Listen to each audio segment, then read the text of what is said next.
my interpretation of The Shining is that there's many levels to this film. This is like three-dimensional chess, and he's trying to tell us several stories that appear to be separate but actually are not. And he's doing this both through the overt script that he wrote.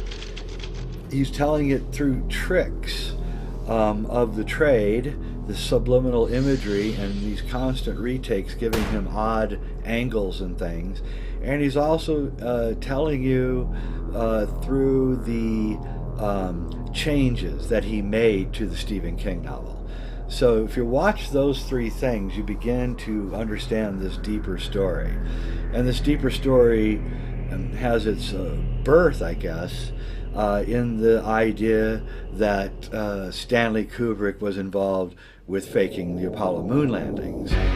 In fact, I contend that 2001: A Space Odyssey, in part, was a research and development project for the Apollo footage that was shot. I'm not saying we didn't go to the moon. I'm just saying that what we saw was faked, and that it was faked by Stanley Kubrick. And I've had Hollywood special effects people from the 60s and 70s who were front screen projection experts tell me that I absolutely have nailed the Apollo footage as being the result of front screen projection. Just go to any Apollo site and look, and you'll see that they have to hide the bottom of the screen, and you can always see the set screen separation line in every Apollo footage, every Apollo image, and the video footage that has a background. And Richard Hoagland, the researcher, has looked into the Apollo imagery, and he has found all sorts of problems with it, because in the sky around the astronauts he's found reflecting lights and refracting things and kind of a junk and geometry and things that are in the sky, and he concluded wrongly that there are gigantic alien cities made out of glass. What he's really saying is the reflections of light off the tiny beads on the Scotchlight screen, which is being used in the front screen projection process.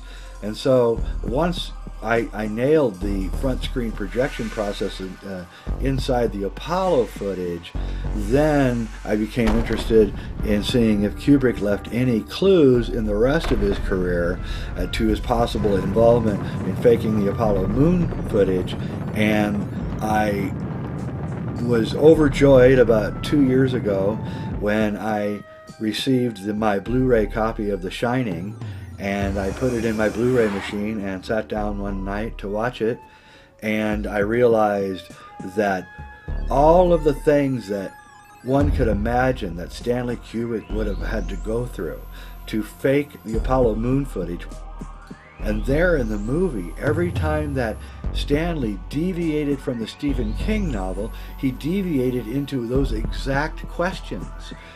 What was it like to make a deal with the U.S. government? What was it like to accidentally tell someone what you were doing and to watch them possibly have to suffer the consequences of your lack of integrity?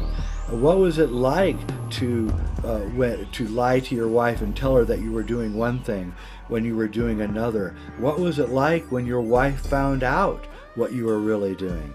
These are the questions that I had long before I'd seen The Shining again after maybe an 8 or 9 year absence. And I wasn't sure I was right for the first hour. I wasn't sure that I had actually... I wasn't sure if I was blurring the line between what I wanted to see and what I was seeing. And then at about 58 minutes in the film is the famous scene where Danny's playing with his trucks, and he stands up and he's wearing the Apollo 11 sweater with a rocket taking off. Then I knew I had nabbed it. And then I started watching the film with an intensity that I don't think I've ever watched a movie before. And every line began ringing true. Wendy, that is just so typical of you. Don't you know I have obligations to my employers?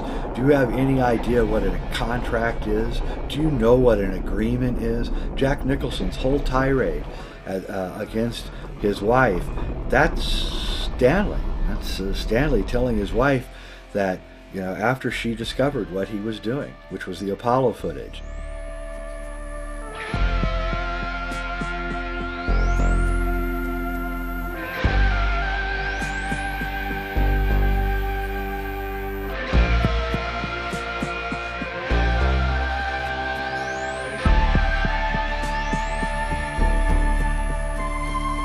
No, that's actually not true. If you call the Mount Hood Resort and you ask for room 217, you will find there is no such room.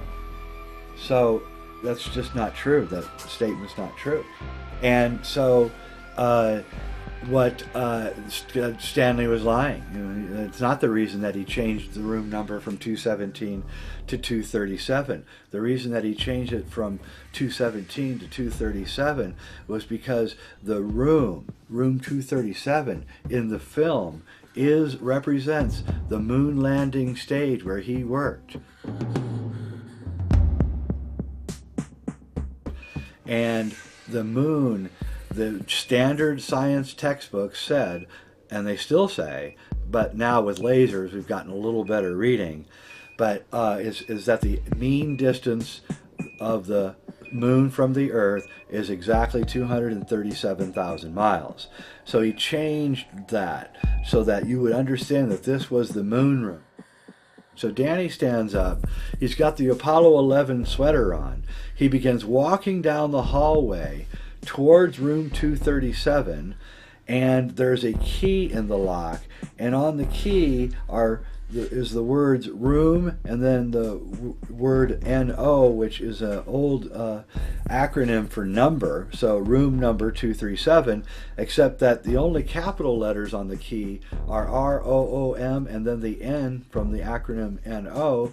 And if there's only two words that you can come up with that have those letters in them, and that's moon and room. And so on the key, the tag, it says moon room. And that is the moon room. This is where everything happens, and none of it's real. And it all has to be lied about. And you can't let anyone know what's really going on in room 237. And there's many, many other deviations from the book to the movie. It isn't real. The deviations drove Stephen King out of his mind. He just ranted and ranted for years how much he hated The Shining, and he hated it because he'd given Kubrick all this great source material, and Kubrick threw it out. And the whole idea of this is best exemplified by the scene where Dick Halloran is driving up the highway trying to get to the Overlook during a winter storm, and he passes a wreck, and in the wreck a semi has crashed and crushed a red Volkswagen. And this is a direct message from Kubrick to King, because in the novel Jack Torrance's car is a red Volkswagen, but in the movie it's a yellow Volkswagen. And what Kubrick is saying in that scene is a big F-U to Stephen King. He's saying, this is my vehicle, I have wrecked your vehicle, and everybody in the world can see it. And this drove King crazy, and it should have. But what was really going on, and what is just much more deliciously fascinating about all of this, is that in fact Kubrick was faking the making of the Stephen King novel in order to reveal the idea of what he went through to do the Apollo moon footage.